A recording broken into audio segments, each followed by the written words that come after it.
ntabwo wari gufata budurukarimu ndi mu kanzu, ntabwo wari kumfata ngo umbwire ngo shushanya n'iseti wa 2022 ku itariki 30 umushushanye. Ntabwo nari kwitereka ku ruhimbi rwo kumuhoza, ntabwo ibyo byari birimo.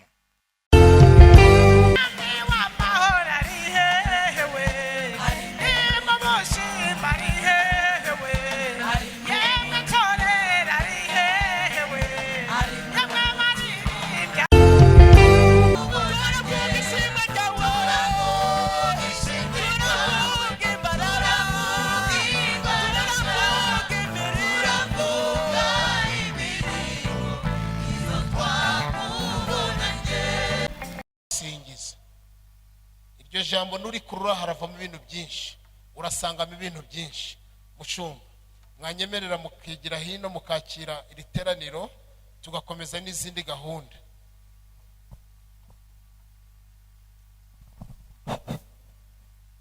Murakoze cyane kuri uyu mugoroba w'amashimwe.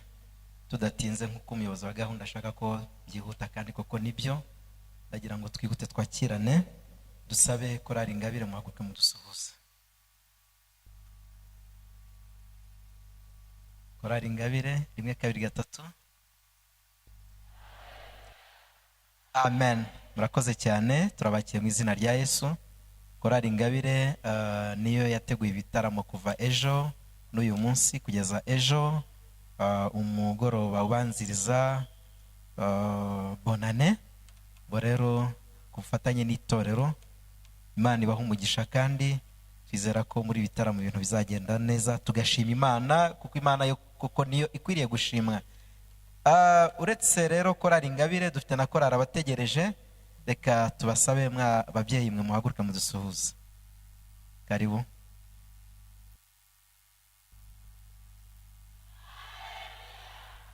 Amen. Namwe turabakiye mu izina rya Yesu, mwicare mugubwe neza. Turi kumwe na korali Shilo bamaze kuturirimbira indirimbo nziza. Shilo, karibu. 2 3. Yesu, Imana ibaha umugisha. Turi kumwe n'abantu bari kudufasha protocol, hari abadiakoni, hari abandi bagenwe na Chor Ingabire kudufasha muri protocol. Muzamuri ibiganza mudusuhuze. Amen. Murakoze cyane, Imana ibaha umugisha. Turi kumwe n'abashitsi batandukanye baje kwifatanya natwe. Birashoboka yuko hari abaje kwifatanya natwe ari muri Adper, itorero ryacu rya Adper, mu matorero duturanye hano hafi, ndetse birashoboka ko hari n'abandi baturutse mu yandi matorero n'amadini. Mwese rero tubahaye ikaze. Niba muhari ariko nimuhaguruke mudusuhuze. Muhaguruke rwose bashitsi. Murakoze cyane. Hari n'abari hejuru yadusuhuza. Murakoze cyane President, turakwakiriye. Turi kumwe na mwene data muzungu Uwimana Emmanuel.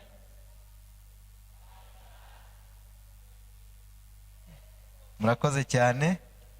Ushobora kugera hano ukabaza uti Uwimana Emmanuel ninde? Ntibarimenye. Iryo bazi cyane ni muzungu. Murakoze cyane. Ntabwo ari wo turi kumwe nabo rero, turi kumwe n'abakozi b'Imana, aba pastor. Turi kumwe na Pastor David yaguruka akadusuhuza. Karibu pastor. Murakoze cyane. Turi kumwe n'umusaza wacu dukunda Pastor Honorable, mwahaguruka mukadusuhuza mubyeyi.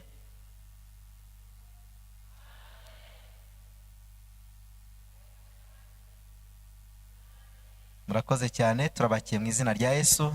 Nanjye ndi Pastor Mugisha, ndabasuje mu izina rya Yesu. Haleluya. Muhaguruke rero twakirane twese duhana ikaze. Muhaguruke mwihuse. Muhaguruke. Ko mudashaka guhaguruka nta kibazo ndabakira, ntago nabibagiwe. Murakoze cyane. Nashatse yuko tubakira duhagurutsa abashitsi bacu. Muze hano imbere. Dene muze hano. Hagarara hano, nawe uhagarare hano.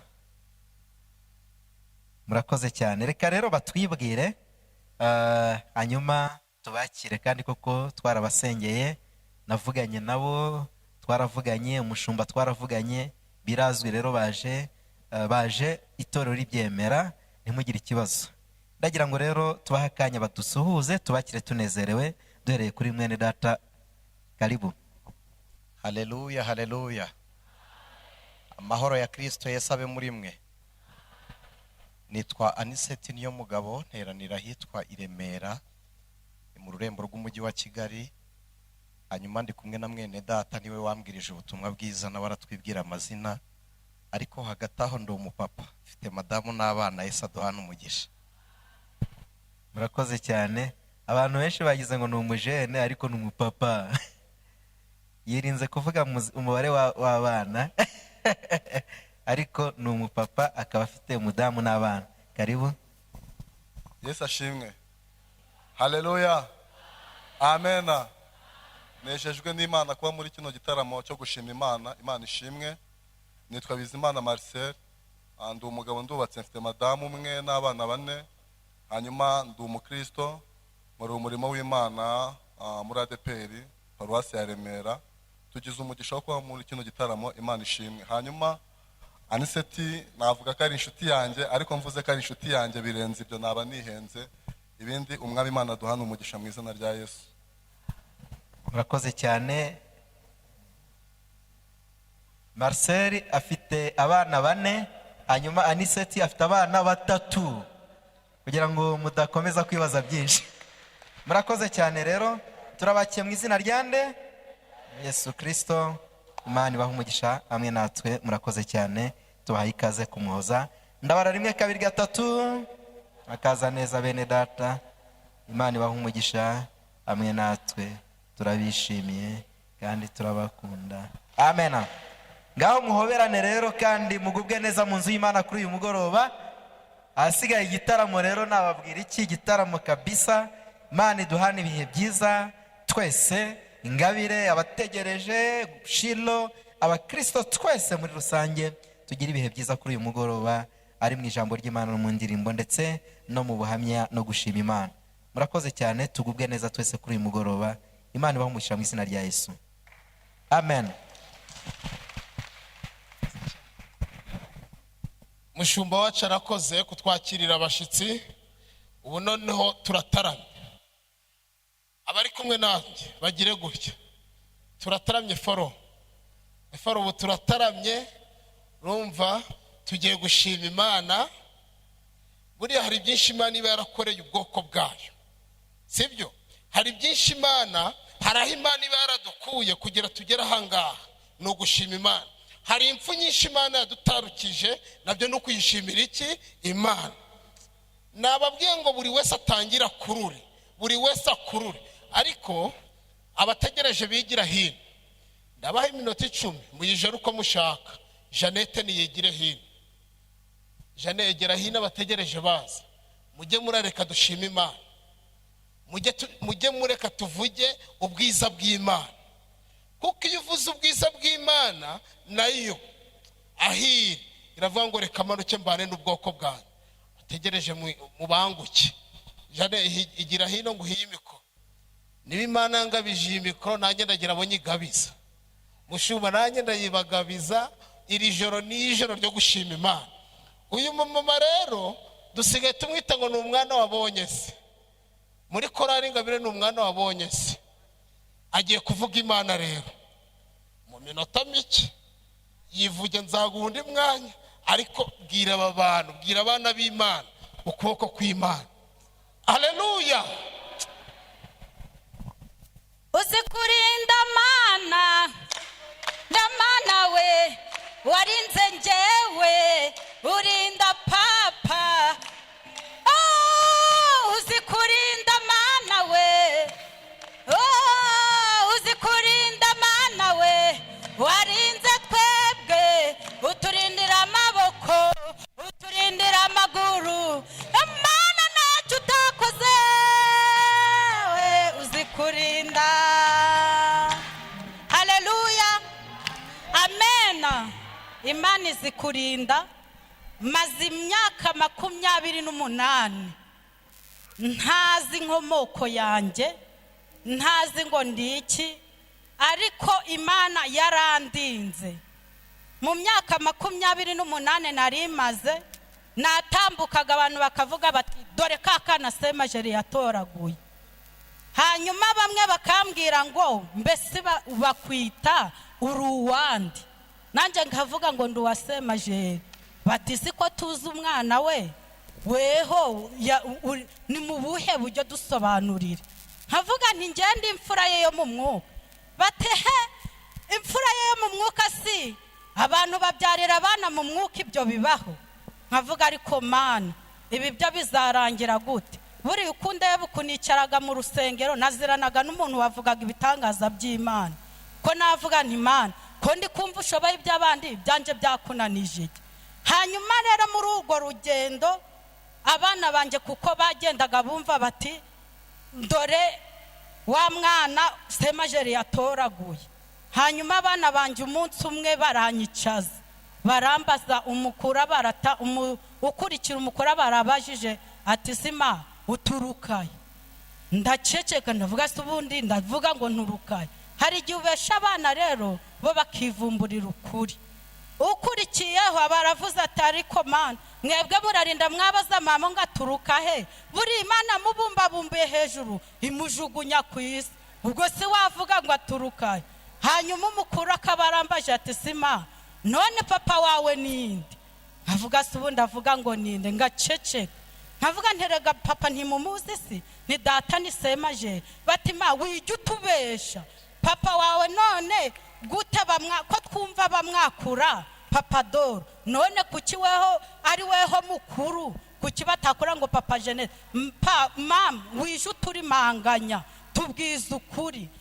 Hanyuma ndavuga ariko mana ko nunzi ko ushoboye byose ibyanje byakunanije. Basi mana ndakwinginze mu bumana bwawe mbabarira, ntago umuryango wanjye wose waba barapfiriye gushira, mbona agasigisigi byibuze nzahoberane nako nurangiza unkuriye kuri iyi si. Nuko abana bakambwa bati nimba n'abandi bana twumva bavuga ngo bagiye muri famiye ya banyina ariko twe ntaho kujya dufite, nkumva nacyo ni igikomere. Ariko Imana yo mu ijuru, cimbye Imana yo mu ijuru mu byumva ko nyishimye. Ejo bundi ku tariki 18 z'ukwa 10 niho numvishije umuntu ambwira ati uzi ko abonye umuryango. Ndavuga nti oya izi ni inzozi ninkanguka ndasanga atari ibyo. Nubyukuri naragenzi ko atari byo. Mbona data nanjye ubundi kwiga kuvuga ngo data, nubwo nkuze ariko nanjye ubundi kwiga kuvuga ngo data. Ejo bundi tariki 11 z'ukwa 11 niho umuryango wanjye waje. Ndavuga nti byibuze nanjye sinkiri igitoraguzwanyo nkuko bavugaga, byibuze nanjye mbonye menye inkomoko yanjye. Cimye Imana yo mu ijuru ko nanjye ubu ngubu ndi gutambuka. Bavugaga ngo ndi igitoraguzwanyo, bati dore wa mwana wabonye se. Mumpera Imana icyubahiro.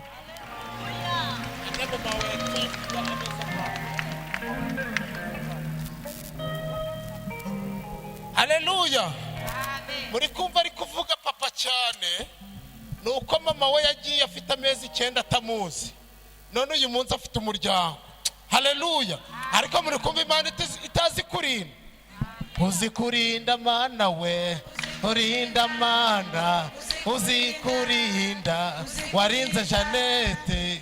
Imana uzi kurinda mana we, uzi kurinda. Haleluya. Abarakorera niyo tugeze kuvuga imbaraga z'Imana, ubu mwajya kubona mukabona nibi ngibi birahindutse. Mureke tubahereze ya minota twabageneye.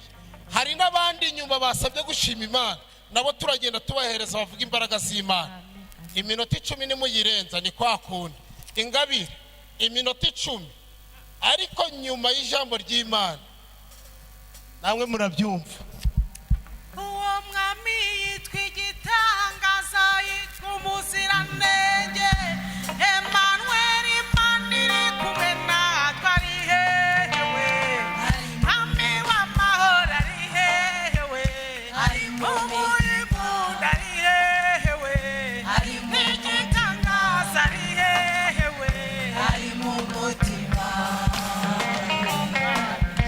Uwo mwami yitwa igitangaza, yitwa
abari muri Yesu dufite ibanga tugendana, abari muri Yesu dufite ibanga rikomeye. ntabwo badufite ibizatubaho ibyatubayeho, yarari mu ruhande rwacu. yarahabaye Cyagire yarahabaye ubwo byari bikomeye. abari muri Yesu Abari muri Yesu dufite ibanga tugendana, abari muri Yesu dufite ibanga rikomeye. ntabwo badufite Ntabwo badufite ibizatubaho ibyatubayeho, yarari mu ruhande rwacu. yarahabaye Yarahabaye cyagihe, yarahabaye ubwo byari bikomeye. Yesu ni igiti Yesu ni igiti, natwe turi amashami yacyo. Yesu ni isoko imara inyota, n'ibuye rikomeza imfuruka. Yesu ni byose dukenera mu buzima. ntatubereye Yatubereye byose, ntituzamuvaho. Yesu ni igiti Yesu ni igiti, natwe turi amashami Yesu yacyo. ni isoko Yesu ni isoko imara inyota, Ibuye, ibuye rikomeza imfuruka. Yesu ni byose dukenera mu buzima. yatubereye Yatubereye byose, ntituzamuvaho. yatubereye Yatubereye byose, ntituzamuvaho.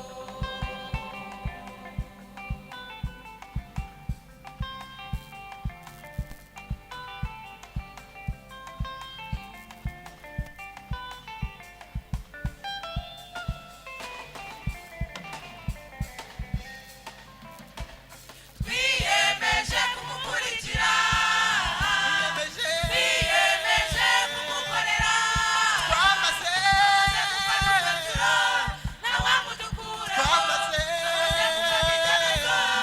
ngo tutazamureka. niwe wenyine Niwe wenyine umenya ibyacu, byose uko bingana akabikemura.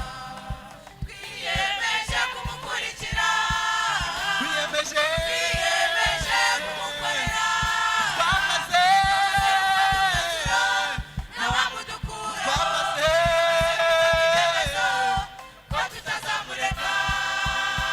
niwe wenyine Niwe wenyine umenya ibyacu, byose uko bingana byose uko bingana akabikemura. niwe wenyine Niwe wenyine umenya ibyacu, byose uko bingana byose uko bingana akabikemura. Yesu ni igiti Yesu ni igiti, natwe turi amashami Yesu yacyo. ni isoko Yesu ni isoko imara inyota, ibuye ibuye rikomeza imfuruka.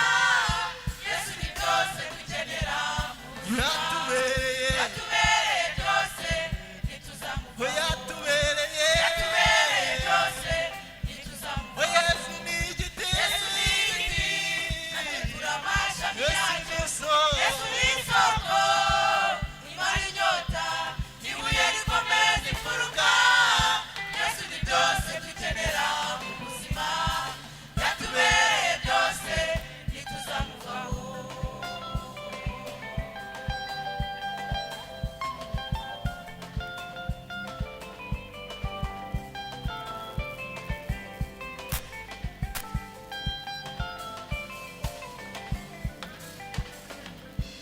hahirwa ababa muri Yesu bakaguma muri we Yesu ni byose hahirwa Hahirwa ababa muri Yesu bakaguma muri we.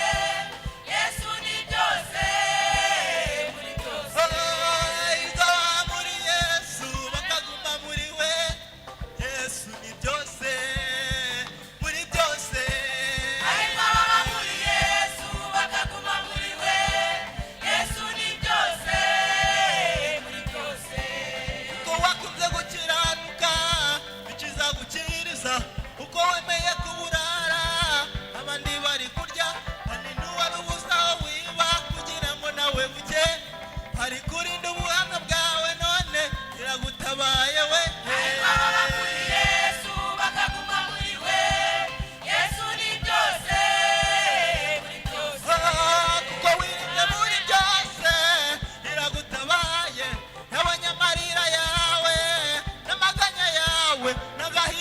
Yesu ugira ni byose ariko ababa muri Yesu bakaguma muri we Yesu ni byose muri byose ise w'imfubyi n'umugabo w'abapfakazi azi kurera neza Yesu wacu atanga ubukode bw'amazu uhumure kandi atanga icya burundu nawe yaguha gutura nk'abandi bose n'umubamo uri umunyamahirwe hahirwa muri Yesu bakaguma muri we Yesu ni byose muri byose ingabo muri Yesu bakaguma muri we Yesu ni byose muri byose ariko ababa muri Yesu bakaguma muri we Yesu ni byose muri byose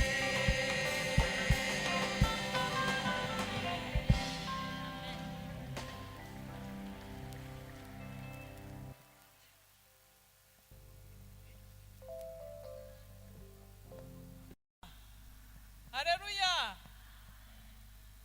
Numva mfite ishimwe rikomeye muri kano kanya. Ndashimira Imana kuko izi kurinda cyane. Uwiteka Imana yandinze.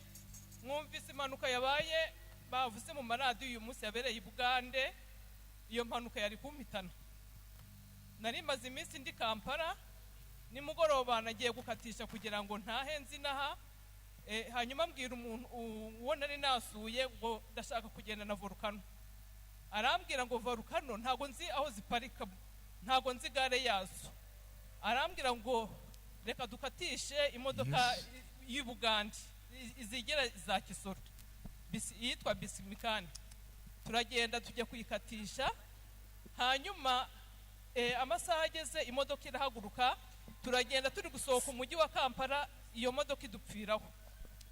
Mu gihe bari kuyikora, twamaze nk'isaha yose bari kuyikora, ngiye kubona mbona iyo volcano iratambutse. Hanyuma ndibwira mu mutima ni kariya kamodoka niko gashyashya, niyo nashakaga kugendamo nshyashya, niki gishaje sinzi niba kiratugezayo.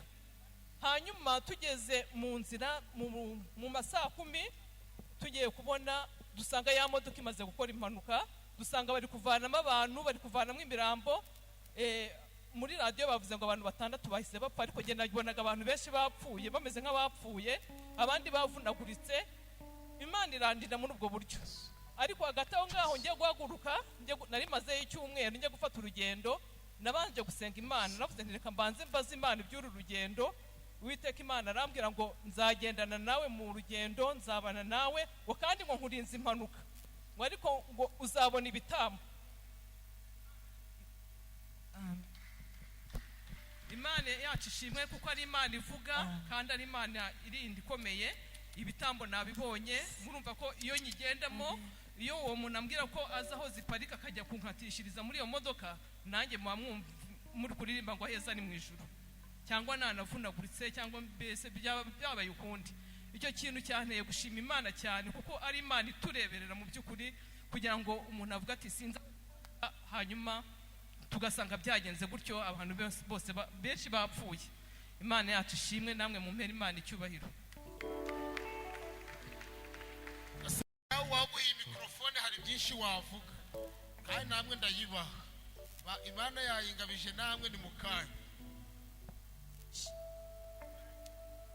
Shimwa Yesu muchunguzi, shimwa Mana yamutanze, shimwa nawe Mwuka Wera wamutumenyesheje.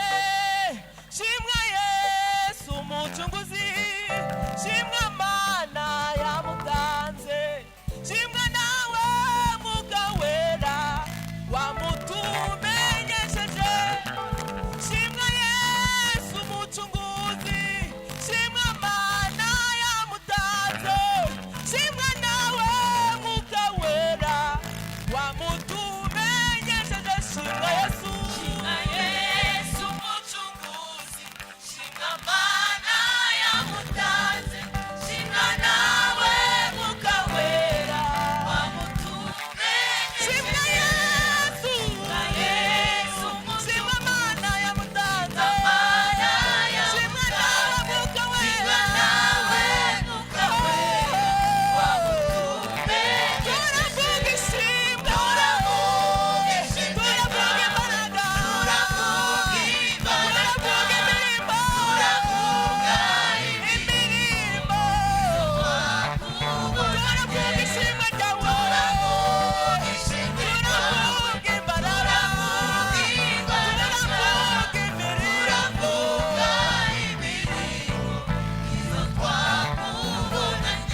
amen imana ntijihemuka.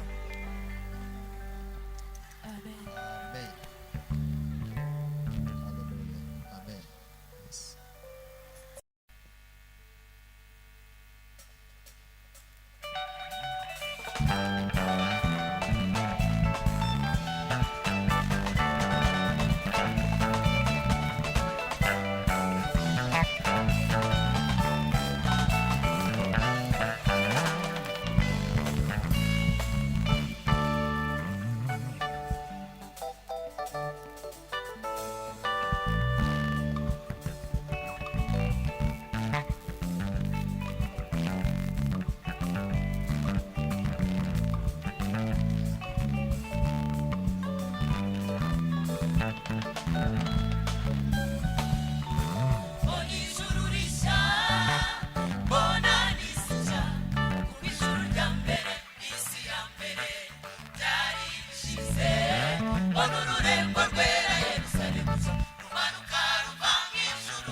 Umwe mu bakurarambaza abandi bande bavuye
akantu twahereyeho kari akaririmbo ndagakunda tangira ariko abacuranzi tugiye kuyiririmba kwa kundi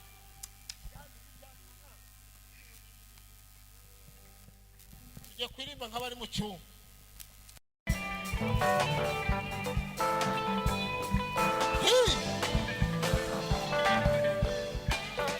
shimwa Yesu umucunguzi shimwa Mana yamutanze shimwa nawe Mwuka Wera wamutumbenyesheje shimwa Yesu umucunguzi shimwa Mana yamutanze shimwa nawe Mwuka wamutumbenyesheje shimwa Yesu umucunguzi shimwa Mana yamutanze shimwa nawe Mwuka Wera wamutumbenyesheje Yesu umucunguzi shimwa Mana yamutanze shimwa nawe Mwuka Wera wamutumbenyesheje turavuga ishimwe ryawe turavuga imbaraga turavuga imirimo iyo twakubanye turavuga ishimwe ryawe turavuga imbaraga turavuga imirimo iyo twakuba turavuga turavuga imbaraga turavuga haleluya hey iyo twakubonanye mana numeze nk'abantu utubwira ibinyoma kandi nukora nk'abantu bicuza icyo bakoze mana numeze nk'abantu utubwira ibinyoma oya nagukora nk'abatoto bicuza icyo baguha mana numeze nk'abantu utubwira ibinyoma kandi nukora nk'abantu bicuza ukomeza isezerano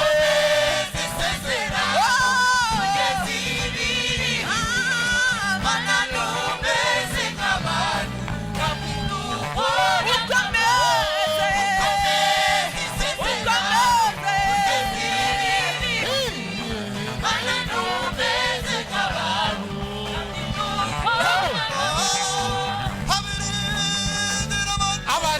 barabafata bakabahemukira ndetse bobo hagamado bakabakoza isoni habirindira abantu barabafata bakabahemukira ndetse bobo hagamado bakabakoza isoni wowe ntuduhemuka kandi ntukoza isoni kandi kuzoba yabo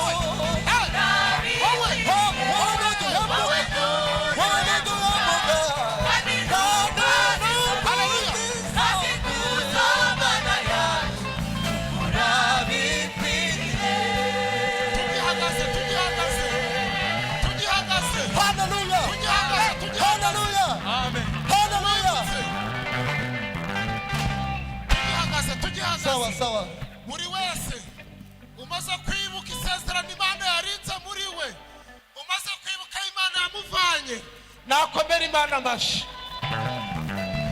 oh haleluya haleluya haleluya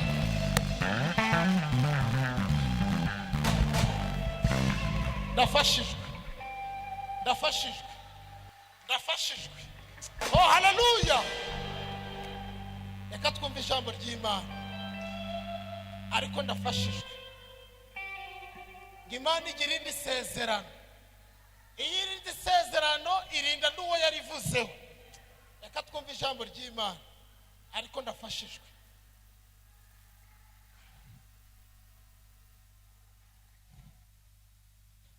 Imana iguha umugisha nawe Imana iguha umugisha mushumba wacu muzehe wacu uri mu kiruhuko cy'izabukuru mwatwemerera namwe bakabegereza mikrofone mugasengera umwanya w'ijambo ry'Imana twinjiyemo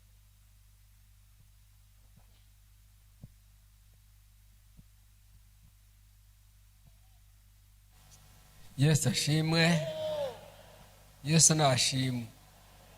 Yesu nashimwe. Yesu nashimwe. Yesu nashimwe. Hallelujah. Hallelujah. Reka duhaguruke dusenga Imana. Mana data twese uhoraho uri mu ijuru, mu izina rya Kristo umwana ukunda, turagushimye, turaguhimbaje, turagushimira ibyiza wadukoreye Mana, turagushima ko waduhaye Yesu Kristo none n'ikindi gihe kizaza. Urakoze kumva gusenga kwacu, tugukomeye amashyi, tukuvugirije impundu kuko uri umwami wacu. Mu izina rya Yesu tubisabye, amen.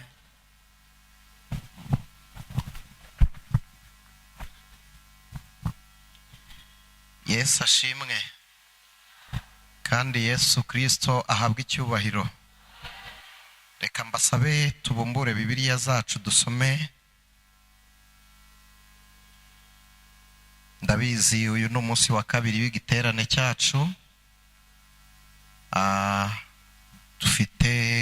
Gifite insanganyamatsiko iri mu gitabo cya Zaburi y'118. Ndabizi ejo twarahasomye.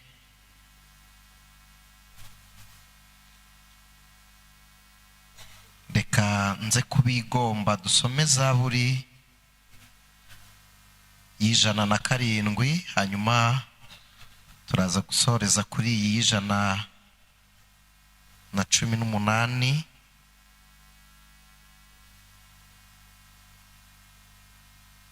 Zaburi y'107, niduhera ku murongo waho wa mbere haravuze ngo nimushimire Uwiteka yuko ari mwiza, kuko imbabazi ze zihoraho iteka ryose.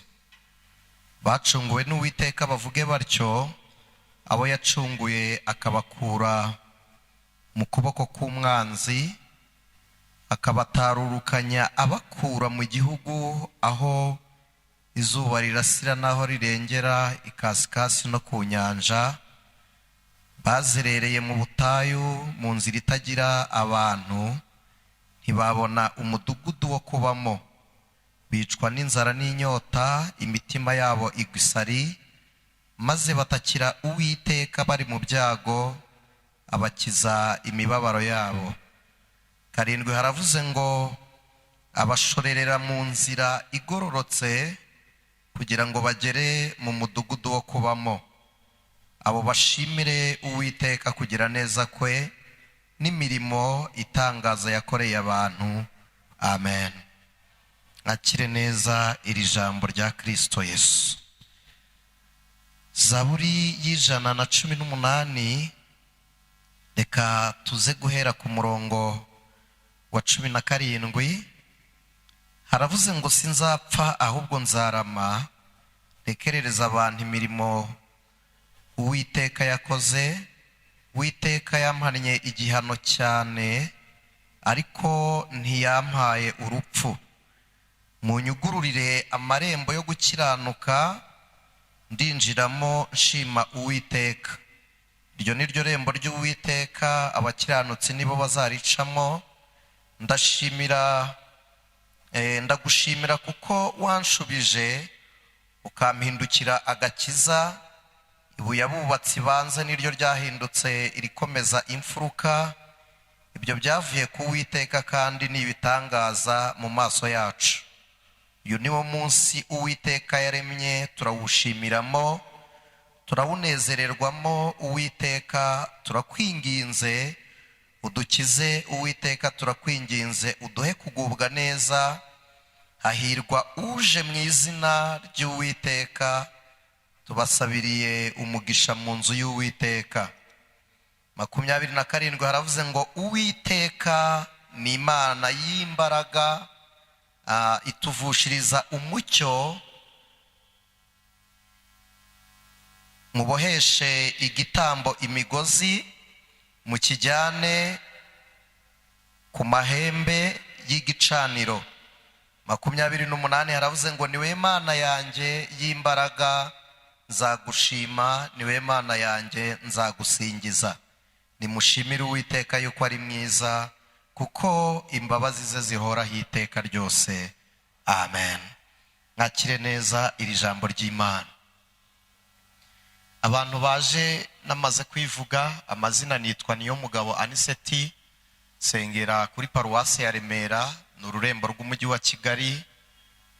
Mfite madamu, tubyaye abana 3, tugize umugisha wo kuba turi hano. Imana ibishimirwe. By'umwihariko dushimiye ubuyobozi bwite bw'itorero, ariko kandi tunasabira umugisha tukongera no gushimira korali Ingabire. Imana ibaha umugisha.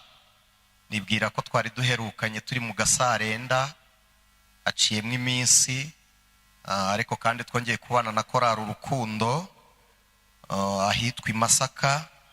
Rero ubwo uyu mugoroba Imana iduhaye umwanya wo gushima, Imana ihimbazwe. By'umwihariko rero dushimiye n'abakristo mwemeye ko tuganira namwe ijambo ry'Imana. Yesu aduhana umugisha. Dufite rero intashyo twahawe na bene so aho twanyuze. Baratubwiye ngo nitugera mu iteraniro ry'abera tuzarambura ibiganza tubasuhuze, mwakira intashyo. Bene so barabatashye. Ndabizi ejo twari kumwe n'umukozi w'Imana Sitani, twagize umugisha wo kumwumva arimo arabwiriza. Yasomye nyine iyi zaburi, yongeraho ijambo nakunze. Hari igihe umuntu asoma ijambo ry'Imana rikakubera rishya kandi usanzwe urisoma. Yasomye irindi jambo ry'Imana aravuga ngo Uwiteka gucyaha kwawe, hari abantu bahise babyibuka, kwasinzirije amagare asinzirira. Imana ishimwe. Iyi zaburi iri mu cyiciro cyo gushimira Imana. Zaburi ziri mu byiciro byinshi, muri make sinje kubigisha amateka ya zaburi, ariko by'umwihariko hari zaburi twita ngo ni tefirahi cyangwa tefira mu Giheburayo, babivuze ngo ni zaburi zo gusenga. Hari na tehira. Tehira ni zaburi zo gushima Imana. Ziba ziri mu byiciro bitandukanye. Hari umuntu ushimira Imana ko yakize amaboko y'abanzi be nk'uko Bibiliya bivuze. Hari n'umuntu uri gushima ko hari ibitangaza bindi Imana yakoreye ubuzima bwe by'umwihariko. Ariko iyi tehirahi cyangwa tehira yari zaburi yavugirwaga mu rusengero rwa Yerusalemu bashimira Imana mu gihe cyo kweza urusengero. Nituvuga kweza urusengero mu mashimwe, urusengero rwa Yerusalemu cyangwa Yerusalemu biravuga ngo ni Imana y'amahoro. Iyo tuvuga Yerusalemu cyangwa umurwa wa Yerusalemu, turatuvuga ngo ni umurwa w'Imana y'amahoro, cyangwa se ahari irembo ry'Imana y'amahoro. Iyo tuvuga Siyoni, tuba tuvuze ahaterekwa cyangwa mu gitereko cy'intebe ya Mesiya. Imana ishimwe. Rero iyi zaburi bashimiraga mu rusengero. Ntabwo dushobora gukora ikosa ryo kubivuga nk'amateka ngo natwe tuyivuge nk'amateka, ko urusengero rwa Yerusalemu uyu munsi muribuka ijambo Yesu yavugiye ahitwa Igarizimu, biri mu gice cya 4 cy'ubutumwa bwiza bwanditswe na Yohana, abwira umugore w'umusamariyakazi. Yaramubwiye ngo igihe kiraje ndetse kirasohoye ubwo abasenga by'ukuri batazaba bagisengera data kuri uyu musozi yari Gerizimu. Aramubwira ngo ahubwo abasenga data bakwiye kumusengera mu mwuka no mu kuri. Urusengero arongera aragaruka wanditse aravuga ngo ntimuzi ko imibiri yanyu ari insengero z'umwuka w'Imana uri muri mwe. Iyo Abisirayeli bizihizaga ni iminsi 3 mikuru bagiraga idasanzwe, tutirengagije n'indi myinshi. Bagiraga umunsi wa Pasika, bakagira umunsi mukuru w'ingando, ariko kandi bakagira n'undi munsi mukuru bitaga Pentekote. Pasika bashimiraga Imana ko yabakijije urupfu. Pentekote wari umunsi w'umuganura, umunsi w'umwaka wa 50 cyangwa umunsi wa 50. Bakagira n'uyu munsi mukuru w'ingando bizihizaga gutaha urusengero. ari cyo gishushanyo cyo kugaruka kwa Kristo, twambuwe imibiri yacu ipfa tukambara kudapfa iteka ryose, ari bwo urusengero rushya rwera rw'Imana ruzakingurwa. Nimbivuga sinze kubashyira mu rujijo, dukunda kuvuga abakuru 24 mu departments ziri mu ijuru, tukavuga ibizima 4, tukavuga abaserafi n'abakerubi. Ariko reka mbibutse ko abaserafi n'abakerubi baba bari imbere y'Imana bakora iki cyadukoranyije, bari gushimira Imana, bagira ngo urera kandi niwe Imana ikiranuka. Rero nubwo bayishima batyo, ntabwo ubwiza bwayo bwose barakabubona. Iyo bavuze ngo urera, buburuka babona yera kuruta uko babivuze isi, bakongera bagasubiramo. Ntibananirwa kubw'ubwiza babona n'Uwiteka, bibatera ishyaka ryo kongera kuvuga ngo nanone ni wowe wera. Bazamuka bakabona irasa neza kuruta uko babivuze mbere, bakumva bagize irindi shyaka ritabemerera guceceka, bakavuga ngo nanone kubwo gukiranuka kwawe ni wowe wera. Noneho ibyo babihoramo. Ariko impamvu mvuze ngo urusengero rw'Uwiteka rutarugururwa, ndagira ngo munyikirize haleluya. Nubwo bayivuga ngo urera, ntabwo irabiyereka, ntabwo barayibona yose, bamurikirwa n'ubwiza bw'Uwiteka buturuka hera cyane. Ubwo bwiza nibwo baramya bavuga ngo urera. Rero uruhisho rw'Uwiteka rubitswe mu Mana, kuko Imana izihishura umunsi itorero riri mu isi ryazamutse. Niwo munsi Imana izihishura, kuko abakerubi bayimenye ntabwo bazakumbura uko itorero risa, n'ibizima biyibonye ntibyakumbura uko itorero risa. Urwo ruhisho rwayo rero nibiri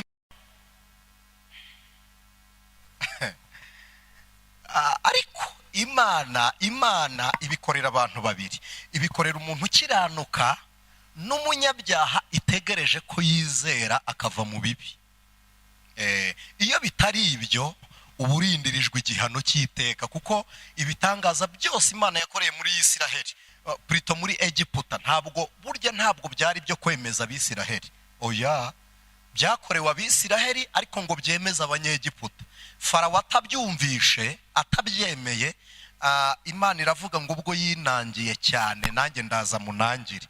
Hari abantu bajya bagira urujijo kuri iri jambo ngo Imana niyo yabiteye Farawo. Ubundi iyo umuntu aryohewe no gukora ibibi kenshi, Imana imurekera muri ibyo yahisemo. Iyo ukunze guhora mu bibi, irakureka ikakugumisha aho ngaho, hanyuma ikakwihesherezaho icyubahiro. Iyo ikudishye iragukubita, ababibamo bakabona ko ari ukuboko k'Uwiteka. Nakunze gusoma amateka ya Nebukadineza, ntangazwa n'uburyo uyu mugabo yari ateye. Uyu mugabo yari umuhanga uteye ubwoba. No mu bantu babaye mu isi bazi gukoroniza, Nebukadineza nahamya ko yari uwa mbere. Egiputa yarakoronizaga, ntiyemerera ubwenge bw'Abisiraheli gukorera muri Egiputa. Ariko Nebukadineza yafataga ibyo uwo yakoronije yari kurira iwabo akabimuhera mu buretwa, ku buryo usigara nta kintu na kimwe cy'iwanyu wifuza. Ukabaho mu buzima buvuga ngo ibyo nagakeneye i Yerusalemu no muri Babuloni ndabibona. Akaguha umudendezo. Afata, muzasome Bibiliya, abahungu 60 bose, kuko ba Daniyeli banyagwa bari muri 60, baza abatware bo muri bo n'ubundi yabahaye ubutware, n'ubundi yabahaye intebe, ariko ngo ntiyigera yubaha Uwiteka. Igihe kimwe arebye Babuloni, Nebukadineza yashatse umugore w'umuhindekazi, ariko amuzana n'ubundi amunyaze. Umugore kugira ngo amucike asubire iwabo, aramubwira ngo mbabarira njye gusura abantu b'iwacu ndabakumbuye. Aravuga ngo nibabaheke babakuzanire bagusange hano. Abukumbuye bose n'ibyo ushaka by'iwanyu babyimure babizane. Umugore ko arebye abona ikitazimuka ni imisozi yo mu Buhinde, aramubwira ngo nkumbuye no kureba imisozi data yicaragaho. Nebukadineza ayirema muri Babuloni, arema imisozi muri Babuloni, ahagaze arebye gusa hejuru y'ikigwamana bitaga Rimakusi cya Babuloni, ahagaze ku nkike yacyo gusa areba Babuloni aravuga ngo dore Babuloni niyubakiye n'amaboko yanjye. Aho niho nashakaga. Imana ntiyamuvugishije, yagize itya gusa igira itya gutya gusa, ngwino unyura. Amenya ko agomba kuva ibwami no mu ishyamba. Nta kindi Imana yakoze, yagize itya. Imana ni igitangaza. Imyaka 7 ishira nta mugaragu n'umwe wari wibuka ko shebuja adahari. Imyaka 7 ishira nta mwana urabona ko papa atatashye. Imyaka 7 ishira umugore atararyama ngo abure umugabo mu buriri. Imyaka 7 ishira sena itaraterana ngo ibaze ngo perezida yagiye. Imyaka 7 irashira, Nebukadineza arya urwiri, arya uruteja, arya sitariya, urubingo, terebusaku. Imyaka 7 ari kurisha ngo umwaka wa 7 ushire. Niba yarishimye yumva inzara zarashokonkoye, arebye abona ari mu ishyamba. Aravuga ngo nta wundi wankoze ibi, ngo n'Uwiteka. Nta wundi wankoze ibi, n'Uwiteka. Arakata atashye, nta wamubonye ngo yiruke. Baramubajije ngo wabagahe, batarigeze bamutekerezaho na rimwe. Imana idufashe ntiyabe hari umuntu twabuze tukamwibagirwa. Ibwami bibagiwe umuntu. Rero ibyo nabyo Uwiteka ajya abikora kugira ngo yigarurire icyubahiro yanyazwe. Ajya abikora. Hari umugabo wayoboye leta ya Zaire bamwitaga Mumbutu kuku Mumbutu seseseko kuko mwendo wa Zambanga. Yarahagaze aravuga ngo je suis marshal muri Afrika, kandi ntabwo ari muri Kongo. Agera ubwo abwira abakongomani, arababwira ngo mbere yo gusenga Yesu mujye mubaza Mumbutu kuko ni Mesiya wanyu. Umunsi yacitse ahunga, babajije radio y'Ubufaransa, yabajije Minisitiri w'ububanyi n'amahanga witwaga Runda Bururu, baramubaza ngo umuntu nka marishari w'Abanyafurika, Mesiya w'Abakongomani yacitse, urabivugaho iki? Runda Bururu aravuga ngo muzitegereze ngo ababayeho abariho n'abazabaho ikindi gihe, ngo nta ngoma idahanga uretse ya Kristo umwana w'intama w'Imana. Ibyo ndi kubivugira iki? Ndagira ngo tugwe mu gihe cyo gushima Imana, twumvisha iyo ngiyo iyo ariyo. Imana ishimwe. Umugabo wakoze ubwato bwa Titanic yarahagaze umunsi wo gutaha ubwato, baramubwira ngo tubwire ubu bwato bukomeye gute. Aravuga ngo numva bavuga ngo Yesu. Titimagine ngo numva bavuga ngo Yesu, ngo nababukandagiye ngo ntacyo bwaba. ngo niyo yabukandagiraho ngo Yesu bavuga ngo ufite imbaraga ngo wambuka inyanja, avuga byinshi ngo bukandagiye ntacyo bwaba. Yesu ntiyigeze aza kubukandagira, yakonjesheje amazi bugonga urubura rwo mu nyanja gusa. N'uyu munsi Titanic ntirongera kubaho. Imana ishoboye kwishakira icyubahiro cyayo ikakizana nta na kamwe gacitseho, nta na kamwe gatakaye. Imana izana icyubahiro cyayo. Rero kugira ngo uhe Imana icyubahiro nuko ugomba kwifata nk'umuntu utanakigira. Mwihangane, ntabwo mfobeje icyubahiro cyanyu, ndabinginze mumbabarire. Ariko kugira ngo duhe Imana icyubahiro nuko abanyacyubahiro mwese mushuka paka chini tukaca bugufi. Kubera iki? Ko icyubahiro, guca bugufi bibanziriza icyubahiro, ngo ariko kwishira hejuru bibanziriza kugwa bikabanziriza kurimbuka. Namwe mumbwire, umuntu wese uzi neza ko hari icyubahiro cy'Imana kimuriho agashaka no kugaragaza icyubahiro ntugisaba, ntugishaka no ku bandi, ahubwo uragitanga. Murakoze. Ese mureke mbabaze inshuti z'umusaraba, umuntu asaba icyo afite cyangwa atanga icyo afite? Atanga icyo agasaba icyo, hanyuma iyo umuntu afite icyubahiro aba akigisaba cyangwa agira gute. kandi noneho umuntu utanga icyubahiro aba ameze nk'igishyitsi cyo ku nzira. Umuntu utanga icyubahiro guca bugufi mu ishusho ya Kristo kugira ngo icyubahiro cy'Imana kigaragare muri ubu buryo turi gushima mu Imana, uba umeze nk'igishyitsi cyo ku nzira ku murima w'umuhinzi w'umunyamaboko. Iyo isuka yakutse niho ayikwikirira, urwiri yatongoye niho arurunda, inkweto yakwese iriho icyondo niho bagira bate, niho bahanagurira. Ibuye ryo mu murima barirunda ku gishyitsi. Umugenzi ufite umutwaro wamuremereye atura he? Ushaka kwicara yicara, n'ibyatsi rega kenshi babitwikira.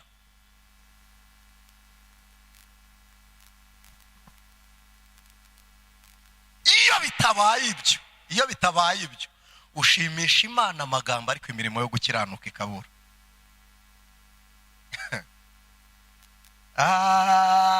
Nigeze naryaho ku cyubahiro shinzwe iterambere ry'umwana muri Korani ku rwego rwa Afurika. Nariye kuri icyo cyubahiro muri Isilamu, kiryaho rwose. Nakiriye agakiza ejo bundi 2007, sinaberetse umuntu wambwirije ubutumwa, uyu niwe wantwaye mu rusengero. Nariye ku cyubahiro byonyine. Kugera imaka twagiye muri hija, byari ikintu gitangaje kuri njye, byari fiyeri. Noneho ariko mana we, icyubahiro kitarimo kubaho Uwiteka ntikibaho. Ni uko waba uri kose ntushobora kumbwira ngo uri umunyacyubahiro utubaha Imana. Ntago ngewe Abudurukarimu sinabyumva, kuko nariye ku cyubahiro. Ntabwo ari ukwishyira hejuru, nshobora kuvuga ngo gifite isumbwe pari raporo n'abari hano. Ni ukuri si ukwishyira hejuru. Nsindi irushanwa ry'iterambere ry'umwana muri Korani ku rwego rwa Afurika, perezida wa Senegal niwe wanyambitse ikanzu. Icyo kiroroshye. Hanyuma se shimwa na gitifu w'akagari mu nama y'umuganda. Noneho shimwa na gitifu w'akagari mu muganda, ibyo byo biroroshye. Nigeze narya ku cyubahiro.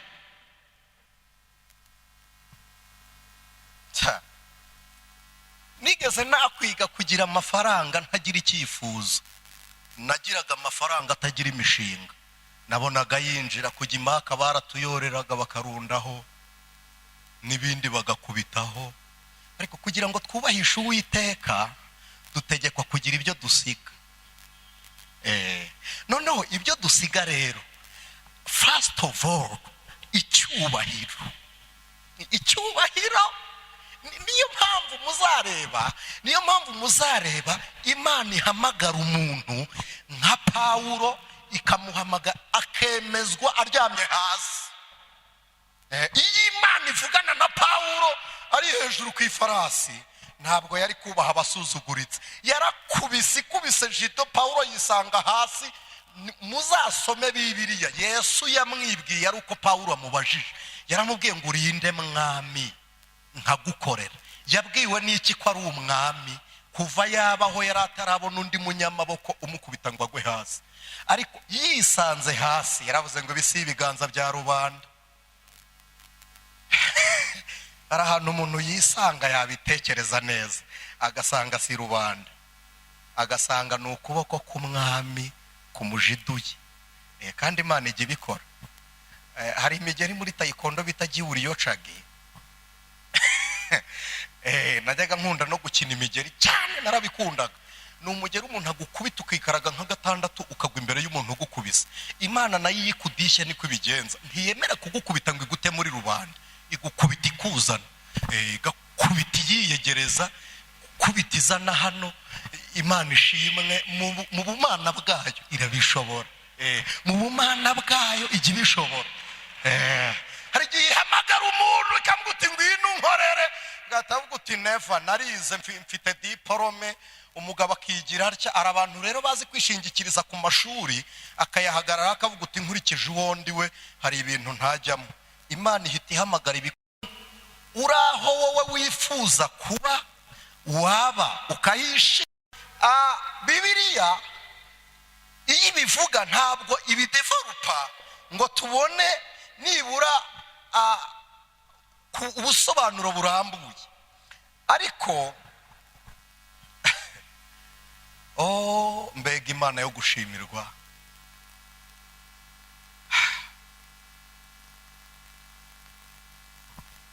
Igitambo cyabohoga, ntabwo abatambyi ntabwo yabaga ari umwe, bari benshi mu byiciro bitatu. Habaga hari umutambyi wo gufata igitambo, umutambyi ugifite imbaraga wo gufata igitambo akakiboha. Hakaba umutambyi wo gucinja, gukerera, gukata ijosi ry'igitambo baboshye. Hakaba n'umutambyi ujya konsa imibavu, ugishimikaho umuriro.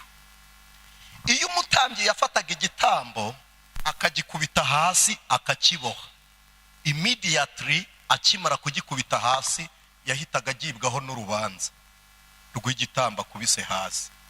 Akaba akeneye undi ugikata kugira ngo ya maraso amenetse yeze uwakubise itungo hasi. Noneho na wa wundi ugikase akagibwaho urubanza n'amaraso amennye, akezwa n'undi mutambyi udafite ikibazo wabaga yatoranyijwe kubw'ubufindo bw'abandi batambyi, akajya konsa igitambo nta kibazo yari afite. Noneho bose bakezwa na cya gitambo kiri gushya, ari ugitambye, ari uwakibaze n'uwagikubise hasi, bakezwa nacyo kubw'umuriro wakongoye igitambo. Imana ikavuga ngo nibujije uburakari bwanjye. Ariko ayo maraso iyo bavaga aho ngaho ntabwo yabagendagaho, ahubwo yabahanaguragaho ibyaha bakoze mu gihe cyashize. Ikizaza, icyaha yakoraga asohotse ahera hahera, cyahitaga kimwandikwaho. N'ubundi niho Bibiliya yavuze ngo umutambyi abasha gutamba ibitambo iteka ngo bidakuraho ibyaha, ngo ariko Kristo Yesu aje.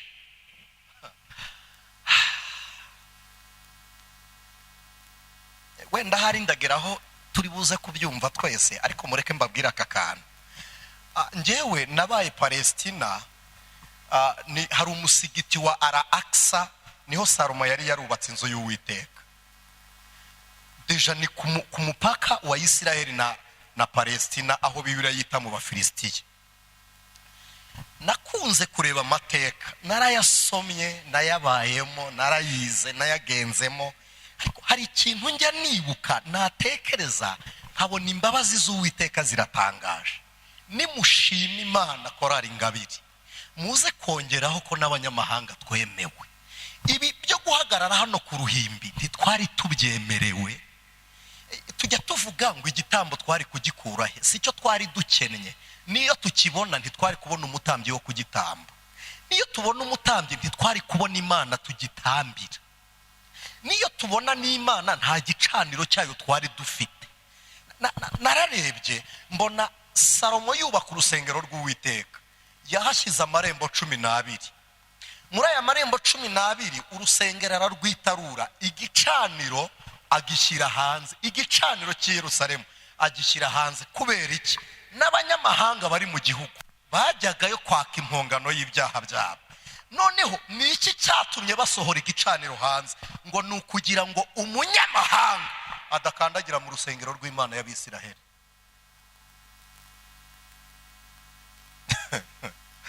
Twebwe tujya tuvuga ngo Aburahamu ngo sogokuru wacu, mukureho Aburahamu si sogokuru w'Abanyarwanda. Abo abarirwamo nabo muri bene Yakobo, imiryango 12 nibo bitirirwaga Aburahamu. Uretse akaryango gacitse i Nyabihanga i Gorigota, uretse icumu ritewe mu rubavu, uretse amazi n'amaraso bivuye muri Kristo Yesu, ntaho twari tuzwi, ntaho.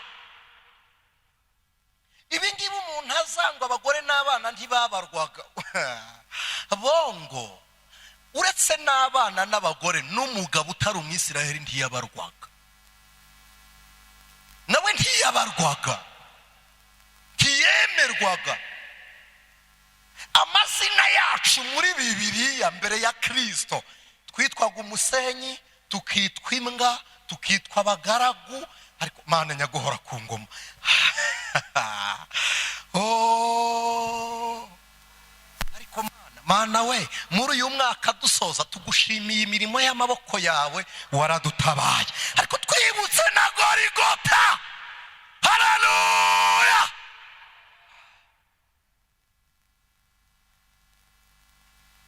Ubundi iryo shimwe ryonyine ni ry'abakristo batandukaniyeho n'abatizera, ishimwe ry'ubucunguzi. Naho amamodokari turayagura bakayagura, turacuruza bagacuruza, rimwe na rimwe turanabarangurira, twambara imyenda ingana niyo bambaye bakanaturusha rimwe na rimwe mu biciro, turiga tukigana nabo.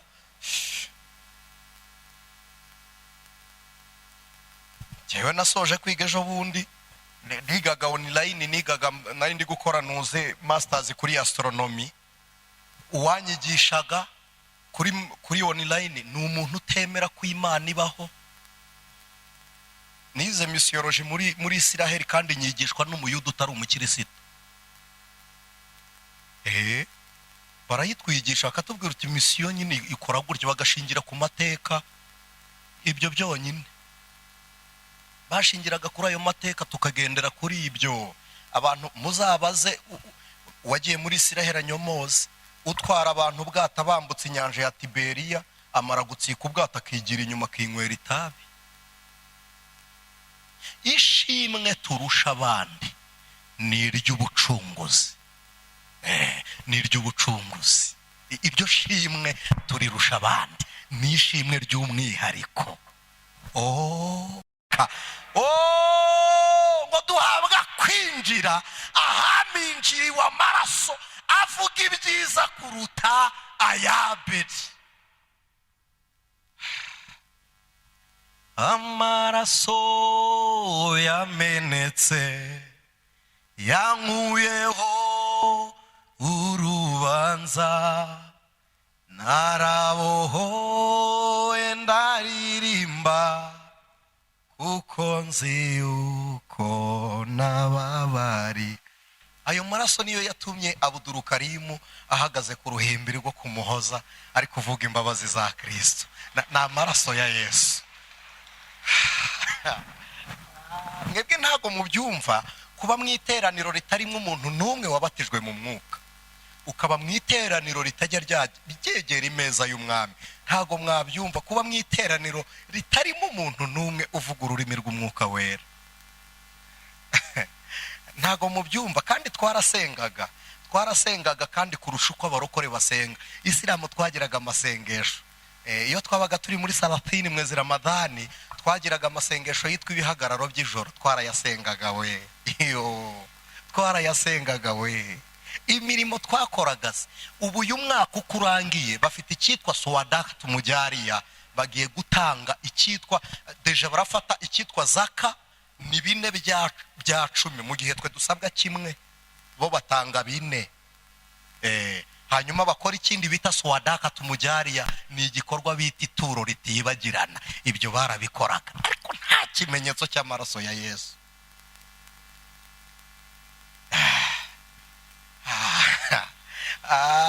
Hari ijambo rijya rinkomeza nkurikije imirimo nakoreyeyo. Hari ijambo rijya rinkomeza rimbwira ngo umurimo wa nyuma niwe uzahesha uwa mbere.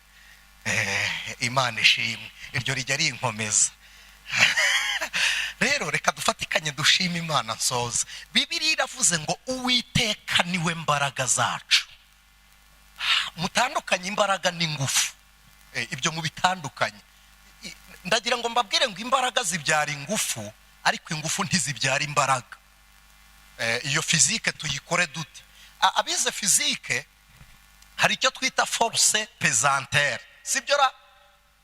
Nibutse mu igare habamwe ikintu bita icyoto. Iyo umuntu ari kunyonga, mu bize code de la route, igare naryo baryita ikinyamitende. Baravuga ngo ni ikinyabiziga cy'ikiziga kimwe, 2, 3 cyangwa 4 ngo kigendwaho hakoreshejwe imbaraga z'ukiriho, amaguru cyangwa amaboko. Ndagira ngo munyumve gatoya icyo nshaka kuvuga. Kristo iyo akorera muri twe ntabwo akoresha imbaraga gusanganya, oya, fizike yiyigaragaza imbaraga izerekana mu ishusho y'ingufu. Baratubwira ngo impamvu tudasimbuka ngo tuguruke nuko nta force pesantere dufite. Ariko wumva itandukaniro ry'imbaraga z'abizera. Ariko mana ndanezerewe n'ukuri, itandukaniro ry'imbaraga z'abizera ku munsi wo kuza kwa Kristo tuzaguruka. Ibyo fiziki itemera twebwe tuzaguruka. Kubera iki? Uwabwiye Abefeso 3:20 yarababwiye ngo ibasha gukora ibiruta ibyo twibwira, ibyo dutekereza, ngo nk'uko imbaraga zayo ni izayo ntabwo ari izawe, zayo zikorera muri twebwe. Mu yandi magambo, iyo ishaka kugukoresha irabanza ikagupakiramo imbaraga zayo zizakora ibyo igiye kukunyuzamo. Haleluya! Iyo iri kukuzuza ibigira ngo ube umuntu ushyitse uyikorera ibitunganye mu gihe ishaka kugukoresha. Kugira ngo rero wumve imbaraga n'ingufu, ingufu ni iziterura ibifatika, sibyo kandi bigaragara. Ariko imbaraga ni ubutware butagaragara ariko bukora ibigaragara. Bibiliya ibwita ubutware. Kwa Yesu dufite ubutware, dufite izo mbaraga nizo Yesu yavuze ngo muzahabwa imbaraga umwuka wera nabamanukira. Noneho izo mbaraga zizabagira abagabo nyabagabo. Mu mpamye kuva i Yerusalemu kugera i Yudaya hose, nimukurikira amateka, umunsi Mose avana Abisirayeli muri Egiputa, bageze mu butayu igihe barema ikigirwamana, Mose amanutse ku musozi wa Sinayi arategeka, aravuga ngo nimufate inkota mwicane. Abarewi bicamwe abantu 3,000. Ahita avuga ngo mubaye abaramyi bo mu ihema ry'Uwiteka. 3,000 bapfuye, namwe nimuhite muhindukira twihute ku munsi wa Pentecote, umunsi Petero abwiriza, hakijijwe abandi bantu 3,000. Mu yandi magambo, abamategeko ya Mose yishe, umwuka wa Kristo warabazuye. Imbaraga za Kristo tubana nazo, Imana ishimwe, imbaraga za Yesu tubana nazo, ariko Mana yera we, zitanga ubuzima igihe isi ibona urupfu. Izi mbaraga nizo tujya turwanisha. Pawulo yaravuze ngo nubwo tugenda nk'abantu ngo ariko ntiturwana mu buryo bwabo, twebwe dufata mpiri. Icyo ni iki gifata mpiri? Imbaraga z'abera zisura ibikorwa bya Satani zikabisenyerayo. Haleluya! Zikabiritura. Imana yabwiye Abisirayeli ngo ntimwitwaze intwaro, muzenguruke inyuma ya Yeriko gusa, mutembeye tu, musisemye kimya. Ibi byonyine kubibwira umusirikare warwanye, ibi ntibikora, muzenguruke gusa. Kandi irababwira uti Abisirayeli ndabazi mugira amagambo, ntihagire uvugana n'undi mudacana intege. Muzenguruke ntawe uvugana n'undi. Kandi irongera irabwira uti noneho nimugera no mu mahema, ibyo kuzenguruka ariko ntimuzabiganireho. Ubundi niba ushaka gukomera mu byiringiro, ntukajye wicarana n'abarokore uri kuvugana nabo iby'Imana yakubwiye, kuko hari igihe uba usanga bakurusha agenda yuzuye bakaguca intege. Nushaka mu mahema ujye ubiceceka. Umuhanga wo gukomezwa n'isezerano aribikaho abandi batazi. Ariko iyo uribabwiye ahita akubwira uti sha natwe yatubwiye byinshi, ugasanga uwujuje agenda akakubwira uti nushaka ubyihorere. Ariko nukuri uri muri Yeriko yawe, tembeye tukimye, usiseme mama, ntuvuge, igendere gahoro. Barazenguruka, noneho abantu b'i Yeriko baracanganyukirwa, bakajya barungurukira mu madirishya akabuse, none n'ubupfuma Abisirayeli bazanye ni ibiki? Ariko kandi mu birenge byabo harimo imbaraga. Haleluya! Harimo imbaraga. Abapfumu bararoga, watambuka ukumva akantu kakuriye mu mutsi ngo urwaye rubaga impande n'ibiki. Burya si icyo bari baguteje, bashakaga ikiguterura kigakubita hasi. Ariko kuko wari ufite imbaraga, ntabwo byasabye ingufu n'imbaraga. Ariko Mana, kubw'imbaraga ze dufite tuzabaho no mu rupfu, dukomeze dushire.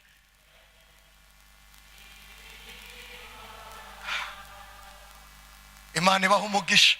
Kwa Yesu dufite ubutware. Igihe kimwe tujya kubyara agakobwa k'imfura dufite gafite imyaka 7, umurozi yaraturoze madamu amara amezi 11 ari kunda 11 arashira ibyumweru 2 abimara aribwa n'inda. Noneho mbyutse twari dufite igiterane ahitwa Igashure, ngiye mu giterane mpura na wa murozi arambwira ngo ntago murabyara, ndamwani hoya, arambwira ngo muzabyara mumbajije. Ndavuga ni ngwiki, ndamwegera ndamwani se tuzaba tukubaza iki? Imana imbwira kubyara yabimbwiye ndi ahitwa Keira, ni muri Libani, ni hafi n'ubundi na Isirayeli. Hamwe Dawidi Abiyatari yashyiriye Dawidi umwenda w'abatambyi.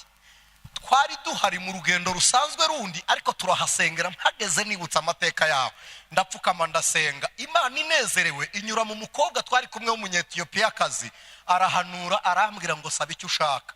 Ndi imbere yanyu numvishe ntacyo mfite cyo gusaba. Mbwira Imana nti ibyo wampaye birahagije. Numvaga nafashijwe ku buryo ibyo mvugisha akanwa byanganaga n'ibyo ntekereza. Ndabwira nti ukora ibingana n'ibyo ushoboye gukora. Ndiyanyurwa aravuga ngo mvuga atura. Aravuga ngo ntushaka n'umugore, ntawe nari narigeze nsaba mu by'ukuri. Murabona ko maze imyaka 8 nayujujeje ubundi 27 tubanye na madamu. Sinari nkuze byo kwiruka, nta cyanyirukansaga vrema, ariko Imana irambwira ngo ngaho saba. Arahanura ngo Imana iguhaye umugore, ndavuga nti ndamwakiriye. Iguhaye n'urubyaro ndarwakiriye. Arambwira ngo kubw'imbaraga isezerano ry'Imana ugiranye na Yohana rifite ngo umwana wawe mwita izina. Ndavuga nishaka ko Imana izanyehera agakobwa k'imfura, zakita Keira kuko Imana ikampereye Keira. Nsenze ndi umusore ngiranye n'Imana amasezerano, umurozi ntahari. Ngo none ngo tuzabyara tumubajije. Ndamwegera ndamubwira nti amakuru y'abakiranutse ko tuyakura ku Mana, nayahe yandi ufite ushaka ko nkubaza? Arambwira ngo nukumbwiye. Arikubita aragenda. Ndahindukira nteye intambwe nk'ebyiri muva imbere. Arambwira ngo muzabyara ntakiriho. Hari abantu rero bagira agasuzuguro. Bibiliya yavuze ngo Uwiteka niwe mbaraga zacu. Ariko Mana we, ntabwo ari muyomba, si kofi, sayo wasevinze, ntabwo ari niveau de tide. Uwiteka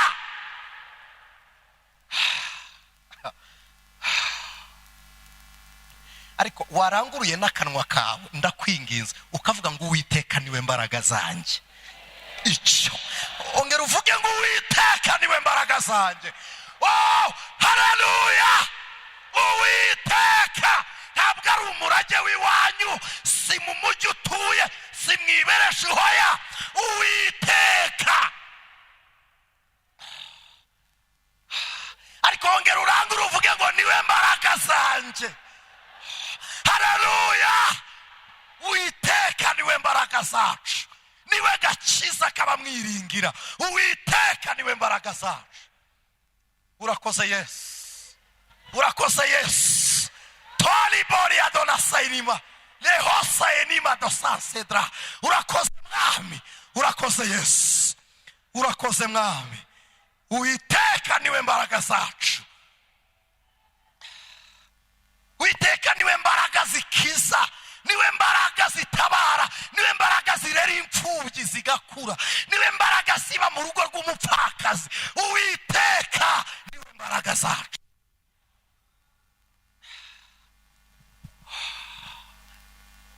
Uwiteka niwe mbaraga zacu. Mana we, uri gitangaza n'ukuri.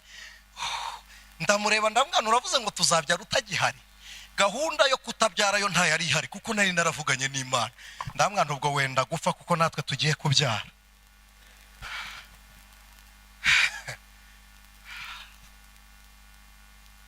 Ubwo Uwiteka ari mu ruhande rwawe, witinya. Niba Imana ihoraho ariyo Mana yawe, fear not. Ubwoba ni bushire, ubwoba ni bushire. Ndabinginze ubwoba ni bushire, ubwoba ni burangire. Nagiye kwigisha imoba mu giterane moba, turi mu mazi dufatwa n'abantu bo mu mutwe w'iterabwoba umugabo bitaga wa Kutumba muri Kongo muri leta ya Zaire yarabarwanyaga cyane. Imana irangije irambwira ngo mugiye guhura n'abanyazi ngo ntuvuge uceceke. Urumva imbaraga z'Imana? Umwuka aransura arambwira ngo uceceke gusa. Nari ndi gusoma igitabo cyo mu rurimi rw'Icyarabu, batugeze imbere baramvugisha, umwuka yambwiye ngo ninceceke, kuvuga biranga nkoresha ibimenyetso. Barebye igitabo ndi gusoma baravuga ngo izi ndimi ni iz'abantu batumva, ni mu mwihorere. Icyo gusa. Wumva imbaraga z'Uwiteka. Dawidi yarahunze ageze kwa Akishi, acira inkonda abikigoryi, akajya arya inzara ku rukuta. Akishi aramureba aravuga ngo mwabuze abasazi munzanira, ku buryo munzanira uyu nguyu. Dawidi baramubwira ngo sohoka ugende, yirukanwa mu rugo rumuhiga. Asohotse ageze hanze aravuga ngo guhungira ku Uwiteka bigira umumaro. Uwiteka niwe mbaraga zacu. Ariko Mana nyaguhora ku ngoma. Ngeze mu giterane Gashure, twari dusoje, bashyira ku isoko ry'umugisha ya maturo y'umwero w'imyaka. Imana irambwira ngo biriya bishyimbo nibyo muti uri butume madama abyara. Mu bishyimbo vrema. Imana ndavuga nibyo bishyimbo ndabigura 1000. Umukecuru wari unyegereye ngo 5. Ndavuga nti mubimpe 2. Arongera ngo 5. Ndavuga nti 3 na 5 tugera kuri 7 ndabitwara. Ngeze mu rugo mbiteka nta munyu nta mavuta umva Mana nta kantu nashyizemo. Mbwira n'umukobwa wadufashaga imirimo ndamwantegera ku ruhande, ndabiteka mbihaguruka imbere mbigemura byonyine. Ngeze kwa muganga umugore arandeba arambwira sheri ibishyimbo koko? Ndamwana ni Imana yabimbwiye. Aravuga ngo ubwo ari Imana ndabirya. Akirya ibishyimbo igise kirakubita. Bamutwara muri maternite. Ari muri maternite ngi nyuma y'idirishya ryaho bamubwira ngo sunika umwuka, nkabwira Imana ngo koresha uwawe kuko umwuka ibyumweru 3 warashize. Umupranta araza arambwira ngo urakora iki nyuma y'idirishya? Ndamwana umugore wumva uri gutaka n'uwanjye mfasha dusenge. Arandeba arambwira ngo singufashije, ngo ariko Imana usenge kumvire. Ngiye kumva numva kana kararize, ewe data we. Uwiteka niwe mbaraga.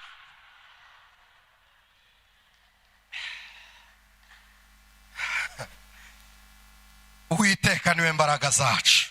Ndagira ngo dusengane Imana. Ibanga rya mbere ryo gusenga ni ugushimira Imana.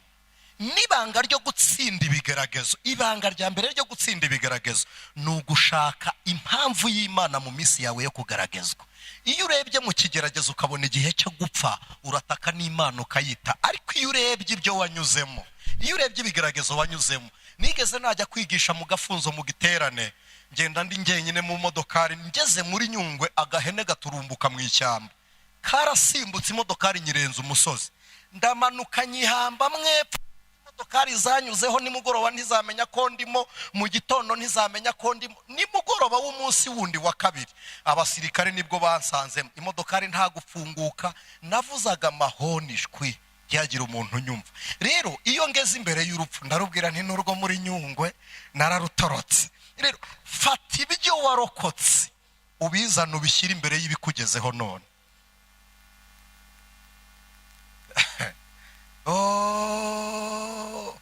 Reka nkubwire, gushima niwo mwanzuro wa mbere ukaba n'uwa nyuma wo kuva mu kigeragezo. Bigeze banyirukana mu nzu nakodeshaga. Madama arwaye ndwaje n'umwana. Madama ari kwa muganga, umwana nawe ari mu bindi bitaro. Umugore ari mu bye n'umwana ari mu bye. N'inzu narindi mu nyivamo. Satani aransura arambwira ngo umugore ntapfuye, nkabona ko aragiye. Umwana we se ntapfuye, nawe nkabona aragiye. Arambwira uti se inzu ko nagarutse mu nzu aho narindi, nyirayo arambwira uti ntayubamo, ko nari nimutse ngiye Masaka aho nari nimukiye bahasenya mahagaze, imodoka y'umurenge hasenya mpari. bari bibeshye ko nari natse icyangombwa cyo gusana, nongeraho akandi akazu kari inyuma, udushamburete tubiri, imiryango ndayihinduriza nyirebesha mu nzu. Babonye inzu yabaye nini barambwira uti ko yari ibyumba bitatu, ibi bindi bibiri bivuye ntibumve ibyo nakoze, barayisenya. Satani arambwira uti ngwino nkubwire ntupfuye. Ndebye mbona ndapfuye, ariko nsubije amaso inyuma nibuka ko nageze mu mujyi wa Kigali mba mu gishanga cy'Ikinyinya. Nabereye iki mu gishanga? Iyo bakoraga umukwabo basagaga amatongo yose ya ruguru na he, ndavuga ni mu gishanga niho batagera. Nibutse Imana yabanye nanjye mu gishanga, mbona inzu itariho umuryango ntacyo yari itwaye. Ndavuga nto kuri saro ntawo, ariko icyumba naraye murafunze. Ndebye umugore uryamye kwa muganga, nibuka njya kumwerekana. Mama aramubwira ngo uyu muhungu ushatse uramuzi? Mama umbyara, ndi umuhungu we wa 7. Aravuga ngo iyi nimbwa nta kizakumarira. Nagiye kwa data wacu aho kugira ngo, arambwira ngo aho gutaha n'ubukwe bwawe nupfa sinzanagushyingura. Grand frère we yatashye ubukwe bwanjye avuye gusudira, aza atwaye ponseze mu ntoki. Ahageze abonye abantu bahari aranyaruka ashyiramo ikote, ajya yaza. Rero ibyo byose ndabyegeranya, ndeba maze gukizwa. Bampaye uburozi bwa aside kuri 20 z'ukwezi kwa mbere 2020. Nari ndi mu Buhinde nibagisha kanseri natewe nabwo. Dore wanjyanye kwa muganga nguyu umunsi wa mbere bandoga, Marcel niwe wantwaye. Ndeba uburozi bwa aside narenze. Ndangije mbwira Satani, ndamwanisha warebeye mu ndorerwamo itariyo. Ndabwira nti n'ubundi waje ntagutumiye, ngwino tuganire. Ndabwira nti Satani, niyo nahomba sinageza hawe. Guhomba inzu gusa basenya, ndabwira nti niyo nahomba sinahomba intebe ingana niyo wahombye mu ijuru. Ndavuga nti inzu nzongera nyubake, ariko ijuru ntuzongera kuryicaramo. Ndabwira nti sindi umuhombyi ungana nawe. Reka mbabwire baroko, nubwo wahomba imodoka, y'inzu, iduka, ntiwageza ha Satani. Nushaka ukomera ibyo wahombye biragaruka, ariko ubugingo bw'abera burindwe. Haleluya! Ndabwira nti sinahombye bingana nawe. Ndabwira nti wowe urambwira ngo nahombye ku buryo unyihebesha. Umugore ararwaye nibyo, ariko narashyingiwe. Warwanyije mariage buraba. Ndabwira nti bwabaye uriye. Reka mbabwire, fata ubuhamya bw'imirimo Imana yakoze, ubwirukanisha abadayimoni bavuga ngo ntibishoboka. Reba aho wicaye nonaha, ubwire Satani, umubwire ngo aho narindi na hano sinari mpazi. Ahuri hafate, uhagira inkota yo gusogota dayimoni.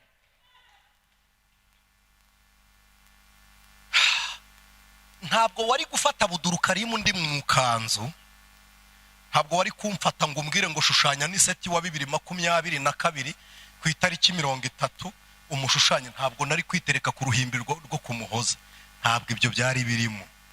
Nakabaye kuba nari ushushanyije nkiyinjiza mu wundi musigiti. Ntabwo igishushanyo cya none nari kukigira. Reka da, iyo bakubwira muri 2005 ngo ni wishushanye, uvuga ubuzaburiwe none.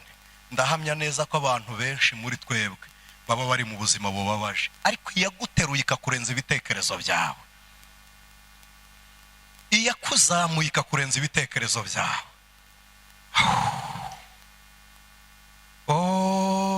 Twebwe abo wakuye kure, nta mahirwe twari dufite, waratuzuye turi bazima, kandi utubikiye n'ubugingo uhoraho. Soko imara inyota, soko imara inyota, soko idakama, hahirwa umuntu wakumenye. Uyu ni umugoroba wo gushimira Imana. Ishimwe rya mbere ari nako karusho kabizera, dushimiye Imana kubw'intsinzi y'Igorigota. Hanyuma indi mirimo rusange, Imana ishimwe ko yaguteje intambwe. Imana ibishimirwe, Imana ibishimirwe, Imana yongera ibishimirwe. Ndagira ngo dufatikanye dusenga Imana. Nababwiye ngo turambuye amaboko yacu ntiyashyitse ishimwe mu ijuru, agarukira hafi. Niyo wajugunya nibuye ntirigerayo, ariko imirimo yacu yo gukiranuka niyigeze ishimwe imbere y'Uwiteka. Niyo nyiturano y'Imana. Hari umuntu ujya gushima akavuga ngo ntacyo nabona mp'Imana kirahari. Yumvira ukora ibyo ushaka uzaba wishyuye imirimo yakoze. Yumvire ukora ibyo Imana ishaka. Imana ishima. Oh Mana we, Mana warakoze. Hari igihe njya nibuka najyaga mva kubwiriza nkanyura Nyabisindu mvuye i Remera aho nsengera ngatwara ibirayi mu mupira kugira ngo turye mu rugo. Nagera mu rugo nkabisuka hanze, umugore akandeba akarira kandi se muragira ngo sinavutse ahasuzuguritse, nanjye sinari nsuzuguritse, umugore ntiyavuye ahasuzuguritse. Ariko Mana, Imana ni igitangaza. Imana ni igitangaza. Twarangiza tugasoroma utudodo mu gishanga tukarisha imboga tugashima Imana. Nimukaho nabaga moto yanyimuye kabiri, ibisoje kunyimura. Mfata rido ndetse nayo yari rido du jour. Ndagafata niko nasasaga muri salo, niko twicaragaho twimukira Ikinyinya. Umugabo umwe aransura arambwira ngo anise ngo rimbwa. Bene abo bashyitsi Imana ijye batwoherereza. Imana ijye baduha. Arambwira ngo rimbwa se kubera iki? Madamu yumvisha umugabo ntuki imbere ye, ahaguruka gahoro gahoro ku karido arinjira ajya mu cyumba. Umugabo arambwira ngo wakubona ugenda mu muhanda ntiyabona aho utaha. Ndamureba ndamubwira ngo ubukene ntabwo ari ububwa. Muri iyo minsi harera Imana mufite gahutu, ndi kubivuga ntirengagije ko bizajya kuri social media. Ni ukuri. Baransura abashehe 6 baransura barambwira ngo wavuye muri Islam burundu, ntushobora kugaruka tukagukiza inzara. Bafata miliyoni 20 bazitransfera kuri banki, kuri konte yanjye. Barambwira ngo uburyaho utekereza. Urebe ukuntu waza. Ndebye gusubiraho navuye, mbona kugumana ubukene biraruta gusubirayo. Ndavuga nti Kristo we, sinzaguhemukira. Reka mbabwize ukuri, uyu mwanya muri bo nta wambwira ngo akira, kuko ntacyo yampa ntakwiha. Nta na kimwe. Ntacyo yampa ngo akira, nanjye ntakwiha. Inama yajyamo, igitekerezo yagitanga nkagitanga, inkunga yayitanga nkayitanga. Ariko kubera iki? Uwiteka niwe mbaraga. Muri iyo minsi nsuherewe, twagize abashyitsi b'Abisiraheli harimo n'Abarabu baza mu Rwanda, ariko ku bufatanye na Minisiteri y'Ubuhinzi n'Ubworozi. Ngiye kubona mbona telefone yo muri Minisiteri irampamagaye. Arambwira ati niwe witwa Niseti? Nti ni njyewe. None ko tugushaka uri hehe? Arabanza aranyibwira, numvishije ahantu anyibwiye. Ndamwira nti ndahana, ngo hahagarare tuze tugufate. Ewe data wa twese uri mu ijuru we, ikimodokari cyankatiyeho abantu bagira ngo baramfunze. Hinjiramo ngezeyo barambwira uti dufite abashyitsi bari bumara iminsi 3, wadufasha gusemura tukakwishyura. Ndabwira nti nta kibazo, twaguha ngahe? Nkurikije ubukene mfite numva ndayabuze. Ndababwira nti mwebwe muzangenere. Arambwira uti hoya, dusaba amafaranga akurikije n'ibyo tugushaka. Ndabwira nti hoya, muzangenere. Data wa twese uri mu ijuru. Bagiye kungenera barayora.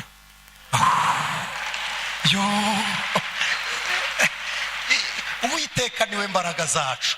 Afite uruhande yabitsemo ibyo wahombye, afite uruhande rubitse ibyo wabuze, afite inzira zanyuramo ibyo ushaka, afite irembo yaca rikinjiza abakomeye iwawe. Uwiteka niwe mbaraga zacu.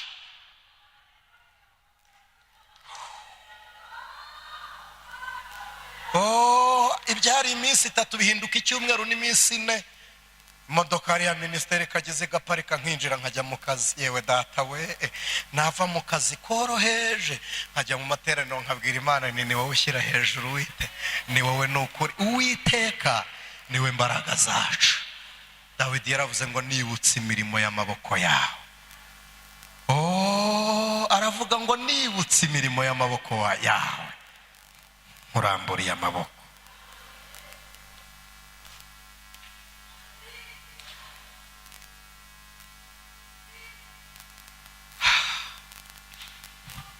Kubw'umusaraba w'Igorigota ndinginga umuntu umwe wiyumviye utumviwe n'abandi, wiyumviye wowe ubwawe kubw'igitambo cya Kristo. Ndinginga umuntu wumvise n'amatwi ye ukumva abera hari ishimwe tukurusha ko twacunguwe, ukumva impanda ya Kristo ivuze wowe wasigara, ukumva ko tukurusha umwiteguro w'ijwi ry'impanda. Ndakwinginze, niba hari icyaguteranyije n'Imana cyangwa ukaba utarakira agakiza, urambura ikiganza tubanze tugusengere, dusangire iryo shimwe, naho ay'umubiri ni rusange. Ndakwinginze, niba wari waraguye, ndabisubiramo, ukagwa mu byaha bitunguranye, erega si wowe wenyine, ntabwo ari wowe wenyine, iyi nzira iraruhije. Kristo yaravuze ngo mwitange. Eliya yaracogoye abwira Imana ngo ajya munsi y'igiti aravuga ngo niyamakakama ngwira ngapfa. Ntabwo ari wowe wenyine, nayo yaracogoye yifuza kwiyahura, si wowe wenyine. Yohana umubatiza yaravuze ngo mumumbarize niba ari we. Ntabwo ari wowe gusa, ntabwo ari we wenyine. Petero yigeze yacika igihe kimwe abivamo, baramubwira turasa nawe, aravuga uti ntimumbeshyere, wari uri kumwe n'abari kutireka reka ntabwo ari njye. Ariko umwuka wera amanutse, Petero watwaraga inkota acomora inkota igihe kimwe akatugutwe. Yesu aramubwira ngo yisubize mu rwubati, ntiyibwiriza no kuyiha Yesu, arongera yisubiza ku itako, rega yibika abana na Yesu. Hari igihe nawe byaba byarakubayeho ukayigendana Yesu nk'ubana. Ariko umwuka wera amanutse, umwuka amanutse, Petero yarayijugunye, aravuga ngo abo uwo mwishe mukamubamba. Ndagira ngo uhagararane n'abo bera guhamya kose we wari waraguye, kugira ngo dusangire ishimwe ry'umuzuko mushya muri Kristo. Rambura ikiganza tugufashe gusenga. Imana iguha umugisha, Imana iguha umugisha, Imana ibaha umugisha, Imana ibaha umugisha. Sinabinginga mukegera ejuru, nimuhaguruke ntacyo bitwaye, haguruka tugusengere. Navuze umuntu wiyumviye, nta wundi wakumviye.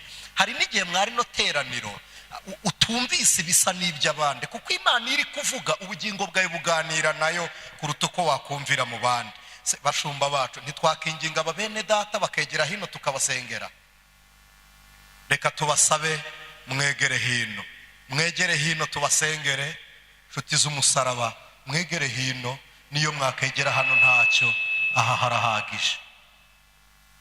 Mwegere hafi hariya nta kibazo, abashumba bacu babasengere aho rwose. Imbabazi z'Imana ukaza tukabwira Imana ngo tuguhaye ubugingo bwacu muri uyu mwaka urangira, aho kugira ngo ubuzima bwawe burangiriremo, ahubwo bugatangirana na Kristo. Ubuzima bwawe bugatangirana na Kristo. Erega turi guserebura ko dushoje uyu mwaka, ariko reka mbibutse kimwe biologiko, mwibuke ko n'uyu mwaka turi gusoza uri kuva mu minsi twari dufite yo kubaho. Twibuke gushima ko uyu mwaka urangiye, ariko twibuke ko iyi minsi y'uyu mwaka ivuyeho kuyo twari dufite yo kubaho. Rero nawe twaguhamagara ukaza kubw'imbabazi z'Imana. Imana ibaha umugisha, Imana ibaha umugisha. Reka twigombe mushumba wacu nanone tubasabe mu byimbo byanyu musengera ababene data, ariko kandi nimusoza mushumba muduhesha umugisha, musengere n'iteraniro ryose kubw'amashimwe yabera. Imana ibaha umugisha.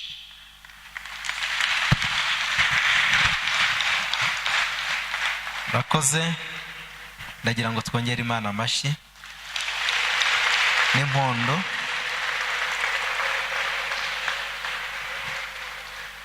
Muri iki gitaramo cyacu dukomeje kugira umugisha w'Imana. Ndagira ngo twakire nyakubahwa mushumba w'ururembo ari kumwe na madamu, nabo turabizi neza yuko bavuye ahantu kure kuva ejo. Nyakubahwa mushumba, reka tuhakanye musuzi iteraniro ndetse na madamu. Turabakiye mu izina rya nde? ya Yesu Kristo, amen. Reka n'ubundi tubasabe mu nshingano mufite mwigire hino, hanyuma mudufashe gusengera aba bene data abazintamba zemeye kugarukira Kristo, kandi dusabe n'abandi bashumba bari hano nabo bahaguruke dufatanye gusenga Imana, twese duhagurutse. Murakoze. Data mwiza, turagushimye mwami, niwe waduteranije, kandi iri teraniro ni iryawe ntabwo ari iry'abadayimoni. N'ikimenyimenyi ni uko uhamagaye kandi ugahamagara bano bantu bawe, bano basore bari baboshywe n'ibintu byinshi twebwe nk'iteraniro tutamenya, twe nk'itorero tutamenya, ariko bamenya ko Uwiteka ari we mbaraga. Barangije mwami barakwemera kuko bamaze kumva ijambo ryawe bararyizera. Natwe rero iteraniro ryose turahagurutse muri bwa butware bw'itorero bwo guhambura ibyo Satani yahambiriye. Aba bantu nabo mwami wacu tubahambuye mwami, ibyo Satani yabashyizeho byose, ya migozi yose mibi ituma mwami bajya ikuzimu bakaba ingwate, bakaba n'abana ba Satani. Uyu mwanya natwe dutegetse ko iyo migozi yose icika mu izina rya Yesu. Aba bantu turabagushyikirije, kandi mu izina rya Yesu twanze ko basubira inyuma, imigozi bakururira kwa Satani bagasubirayo. Uyu mwanya turayiciye mu izina rya Yesu. Nubagirire neza rero mwami, tugukomeye amashyi ku bw'aba bantu wahamagaye, kandi mwami ukabagiriye neza kubwo kubakiza, ukabakura mu menyo ya Satani, ukabiyegereza bakaba bawe, mu izina ryera rya Yesu, amen, amen. Bakakaye bongere kubona amavuta. Abantu mwami wacu bamaze igihe batakubona bihebye, bongere babone ibyiringiro. Reka dusengere iteraniro ryose kugira ngo umwuka wera utanga ubugingo mwami wacu yongere kubana n'abantu bawe, kandi yongere gukora, adukure mu gasuzuguro k'abadayimoni, adukure mu bibi. Mwami wongere kugirira neza iri teraniro. Turasenze rero kugira ngo ube hano hantu kandi ube ku bantu bawe. Dusohoke muri 2022 mwami wacu tujya 2023 dufite izindi mbaraga nshya, dufite mwami ibyo wakoze, dufite ubundi buhamya, dufite mwami guhemburwa mu izina rya Yesu. Abantu bawe bagiriwe neza. Urakoze n'utubera imbaraga aho twebwe tutazifite, n'utuvugira aho twebwe tutavuga, n'udukandagirire mu nama twebwe tudakandagiramo, n'uduhamagarira ibyo twebwe tutahamagara, kuko mwami mu bubasha ufite, mu mbaraga zawe nyinshi, ntabwo bigombera ko wikebagura, kuko mwami wacu urategeka bikakwemerera. N'inyanja mwami wacu zirasaduka, ubwoko bwawe bukagenda. Reka abantu bawe rero bacira inzira aho bigaragara zitari, abari kuva mu Egiputa. Rega mwami ibitwirukaho ni byinshi, amafarashi ni menshi ari kwirukanka abanyegiputa, ariko hari n'izindi mbaraga zikomeye, ni imbaraga z'Uwiteka, kandi izo ngizo zikorera mu bantu bawe. Reka izo mbaraga zisatura inyanja mo kabiri, Abisirayeli bakambuka, izo zongere gukora.